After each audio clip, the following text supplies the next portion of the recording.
Sensitive ആയിട്ടുള്ള ഒരാളാണ് നിങ്ങൾ എങ്കിൽ നിങ്ങളെ മാനസികാരോഗ്യ പ്രശ്നങ്ങൾ പിടികൂടാനുള്ള സാധ്യത വളരെ കൂടുതലാണ്. ലണ്ടനിലെ ക്യൂൻ മേരി യൂണിവേഴ്സിറ്റി നടത്തിയ ഏറ്റവും പുതിയ പഠന റിപ്പോർട്ടാണിത്. 33ഓളം പഠനങ്ങളുടെ ഗവേഷണ റിപ്പോർട്ടാണിത്. ആഗോള ജനസംഖ്യയിൽ ഏകദേശം 31% ആളുകളും ഹൈലി സെൻസിറ്റീവ് ആണെന്നാണ് പറയുന്നത്. എന്ന് വെച്ചാൽ നമ്മളിൽ 1/3 ഹൈലി സെൻസിറ്റീവ് ആണ്.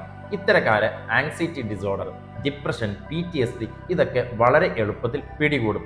ഈ സെൻസിറ്റീവ് എന്ന് പറഞ്ഞാൽ വൈകാരികമായിട്ടുള്ള ഈ വലിയ പ്രകടനങ്ങൾ മാത്രമല്ല, ഈ വലിയ ലൈറ്റ് കാണുമ്പം, വലിയ ശബ്ദം കേൾക്കുമ്പോൾ, മറ്റുള്ളവരുടെ മാനസിക പ്രശ്നങ്ങളിൽ നമ്മൾ കാണിക്കുന്ന അസ്വസ്ഥത, ഇതൊക്കെ സെൻസിറ്റീവ് ആയിട്ടുള്ള ആളുകൾ തന്നെയാണ്.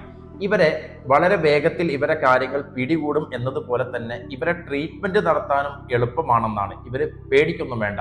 മൈൻഡ്ഫുൾനെസ്, റിലാക്സേഷൻ, തെറപ്പികൾ, നല്ല കെയറിങ്, പരിചരണങ്ങൾ ഇതൊക്കെ കൊടുത്താൽ പെട്ടെന്ന് ഇതിൽ നിന്ന് മുക്തി നേടാൻ പറ്റും. സെൻസിറ്റീവ് എന്നത് നിങ്ങളുടെ ഒരു സ്വഭാവം മാത്രമാണ്, നിങ്ങളുടെ വീക്ക്നെസ് ആയി കാണണ്ട. ചെറിയ ചെറിയ കാര്യങ്ങളിൽ നമ്മൾ അസ്വസ്ഥരാകുമ്പോൾ വലിയ വലിയ കാര്യങ്ങൾ ഒരിക്കലും നമുക്ക് ചെയ്യാൻ കഴിയില്ല. നല്ലൊരു പ്രൊഫഷണലിൻ്റെ സപ്പോർട്ടോടെ ഇങ്ങനെ സെൻസിറ്റീവ് ആയിട്ടുള്ള ആളുകൾ ഇവരുടെ ക്യാരക്ടറിനെ മാറ്റിയെടുക്കും.